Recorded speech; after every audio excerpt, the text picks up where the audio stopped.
Hello, inquisitors! Today we are going to be learning about diagramming questions. Now, questions are a very common sentence structure. In fact, they're so common that even little kids use this structure. However, when it comes to diagramming these sentences, in order to correctly find the subject and the verb, you're going to need to do some rearranging of the words without changing them. Let me show you. Here's a sentence in question form. Can you dance?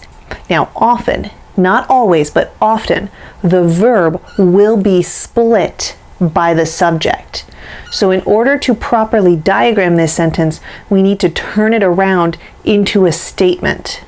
So we start with the subject, you. Then we bring the verb down, can.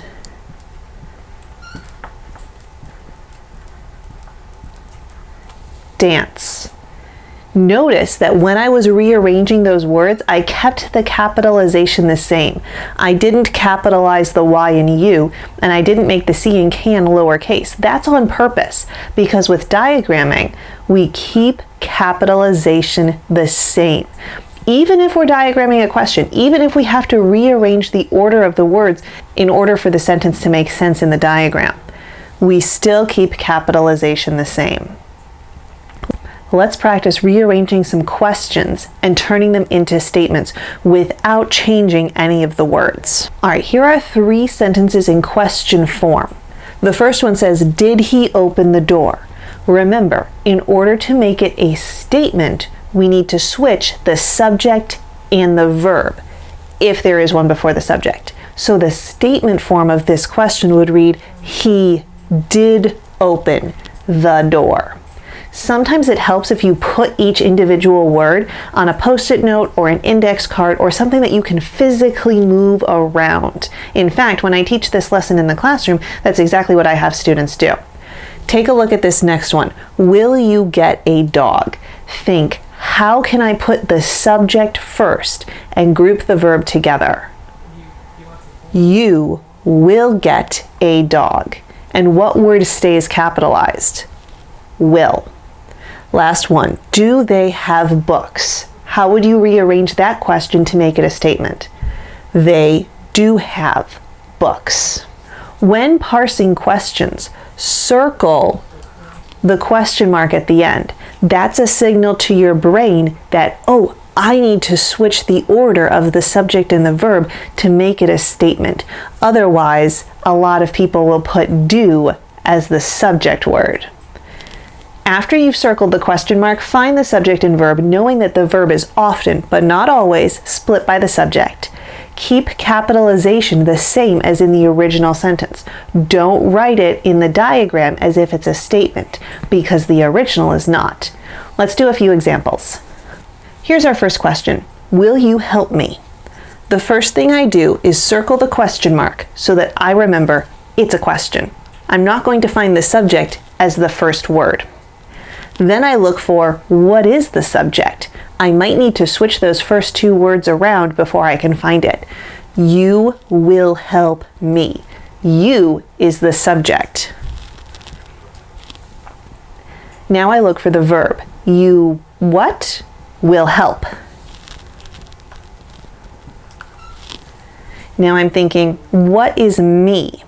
I know it's a pronoun, but what function does it serve in the sentence? You will help whom? You will help me. It's a direct object. And now I'm ready to diagram.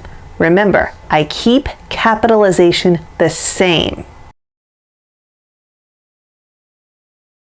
Here's that question as a diagram. Notice how the W in will is capitalized even though it's in the middle of the diagram. I kept it because it's the first word of the original sentence. Let me show you another example. Here's the question, does your sister want some dinner? Again, I circle the question mark first. Then I rearrange the words in the sentence, whether it's on pieces of paper or just in my head, and I think, who or what is the sentence about? Your sister does want some dinner. The sentence is about the sister. Sister what? What's the verb? Does want. Your is a possessive pronoun. In this sentence, it's modifying the word sister.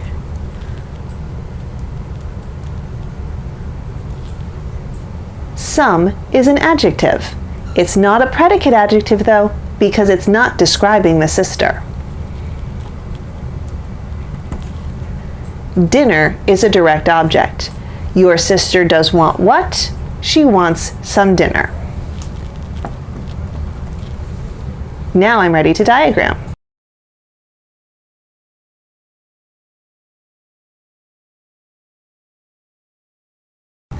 Here's my diagram. Your sister does want some dinner, but because the D in does is capitalized, it's read as a question. Does your sister want some dinner? Let me show you one more example. Here's the question, is that person your friend? I circle the question mark and I rearrange the words to form a statement. That person is your friend. I look for the subject. The subject is person. Now I'm looking for the verb. Person is. Remember, at the beginning of the video, I said that often, but not always, the verb is split. This is an example of a single verb. It's not split by the subject. There's only one word. That is an adjective. Your is a possessive pronoun. Friend is a noun. Now, we've been looking at a lot of sentences where the noun at the end is a direct object. Remember, with a direct object, the subject verbs the direct object. Is the person ising the friend? No, that sounds weird. The friend is the same as the person, at least according to this sentence. That's what it's asking. So because friend and person are the same, friend is a predicate nominative. Now I diagram.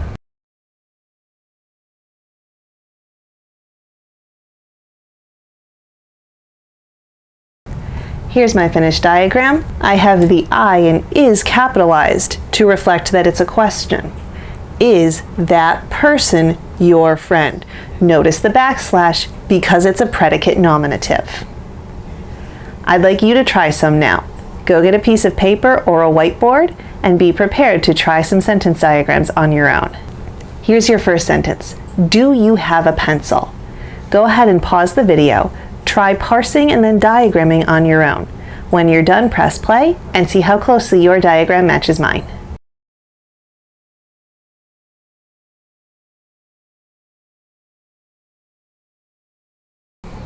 Does it match? Did you catch that pencil is a direct object with a vertical line? And did you capitalize the D in do? Excellent. Let's try another. All right, try this sentence. Has anyone found a lost dog? Pause the video and press play when you're ready to check your answers.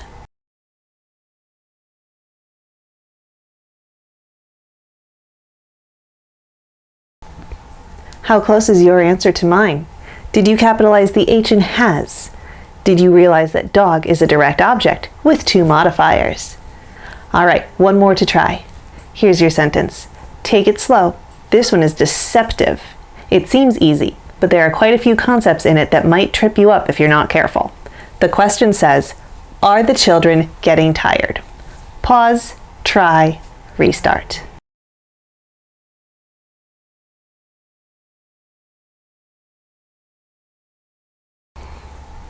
How did you do? Did you catch that tired was a predicate adjective? Excellent if you did. If not, you might want to rewatch that video. It's a tricky concept. Don't forget to capitalize that A in R. That tells the reader, or you as the diagrammer, that it's a question.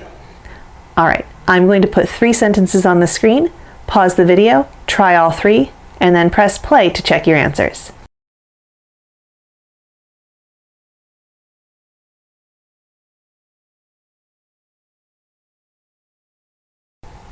Here are those sentences. Is she your teacher? Predicate nominative. Will your brother play Monopoly? Direct object. Shall we dance? Two-part verb. Let's talk about the connection to your real-world writing. By themselves, let's face it, questions probably aren't new. But the concept of diagramming questions focuses on identifying parts of sentences even if those parts are in a different location than normal. Now, rearranging words does help you in school because if you're a student, your teachers have probably asked you to use the question in your answer or write your answer in a complete sentence. Or some teachers say, TTQR, turn that question round. Anytime your teacher asks you to do one of those things, what they're really asking you to do is change the question into a statement and then use that statement to answer it. So for example, if the question says, do you have a pencil? I would change it and say, I do have a pencil. That's really what your teachers are asking. I hope you enjoyed today's lesson. Happy writing!